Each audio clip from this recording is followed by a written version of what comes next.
Question 10 says, two identical electric point dipoles have dipole moments P1 equal to Pi cap and P2 as minus Pi cap and are held on the x axis at a distance a from each other.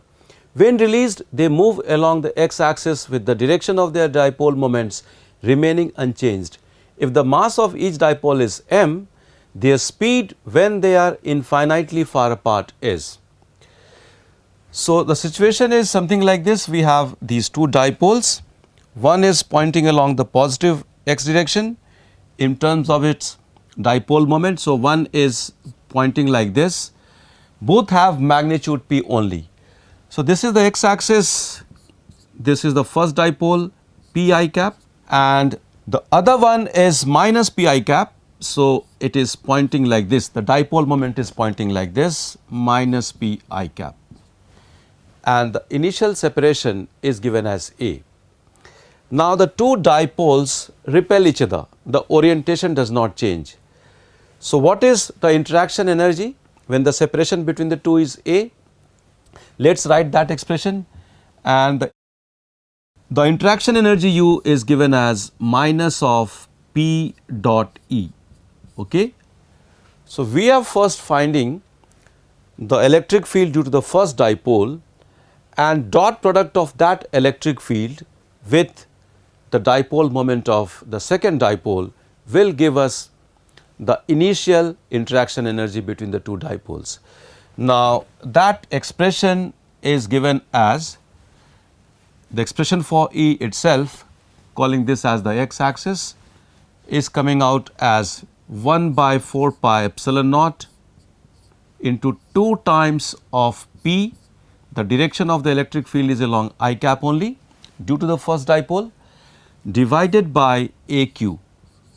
Now, the dot product of this with minus Pi cap and there is a minus sign also.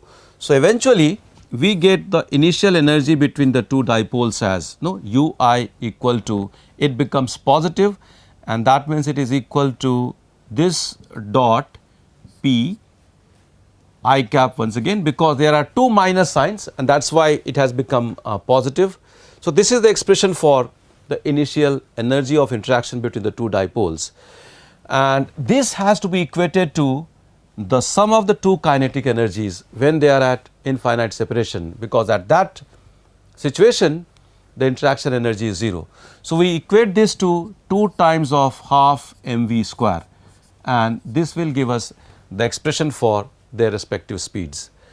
Let us simplify this and we are getting V as, we can get this as p square and this is also cancelling. So, we have here 1 by 2 pi epsilon naught AQ.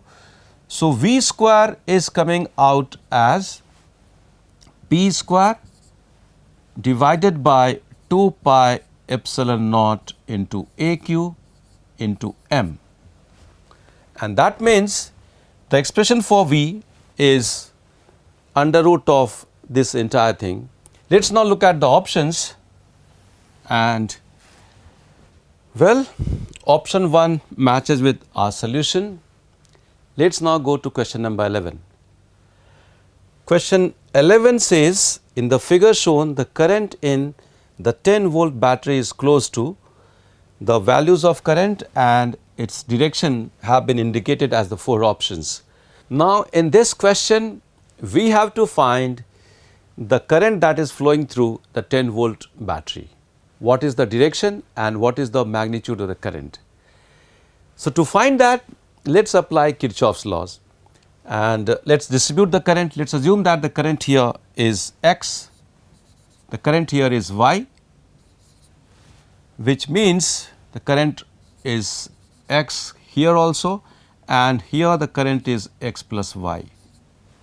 So, we have shown the distribution of current. Let us now apply the loop law in the two loops, because we are interested in finding the value of x. So, in this loop, if we apply Kirchhoff's loop law, the equation that we are getting, let us start from this point. So, applying Kirchhoff's law in this loop gives us the equation 20 So, first change is 20 volt, then minus of 5 into x plus y, then the next change is minus 10y. So, let us put it here minus 10y, and the next one is minus of 2 into x plus y. So, minus of 2 into x plus y.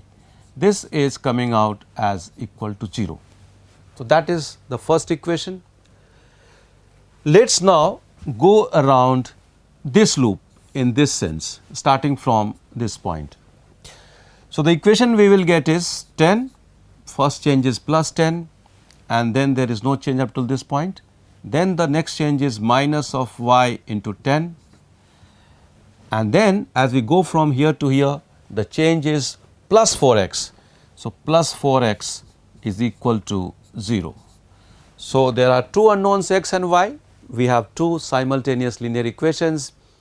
We can easily solve for x and y, and when we solve for x, the value of x comes out in fact as 0.21 ampere, close to 0.21 ampere, and the value is positive. That means actually the current is flowing from the positive terminal to the negative terminal of the battery of the 10 volt EMF. So, among the options, 0.21 ampere from positive to negative terminal is the correct one.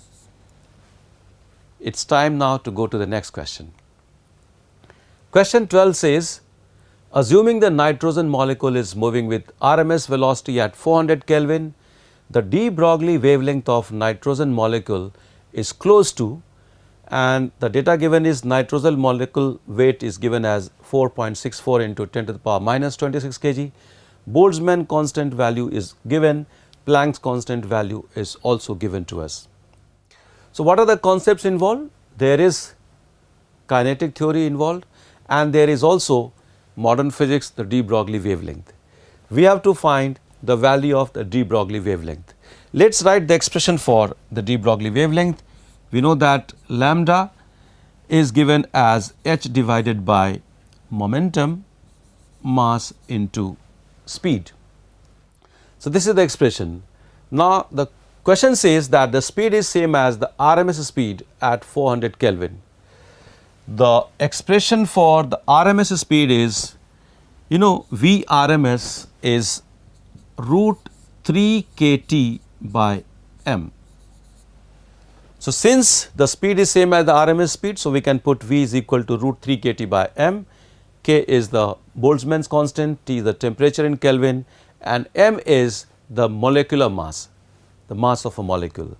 So, we can substitute this value of V in the first equation, and that gives us the expression for de Broglie wavelength as h divided by m under root of 3 kT divided by m. Now, all the values in fact are available, the value of h, m, k and t. So, we can do the computation, it is a matter of doing the calculation now, and on solving, the value of the de Broglie wavelength comes to very close to 0.24 angstrom. That means option 1 is correct for this particular question. Let us now go to question number 13.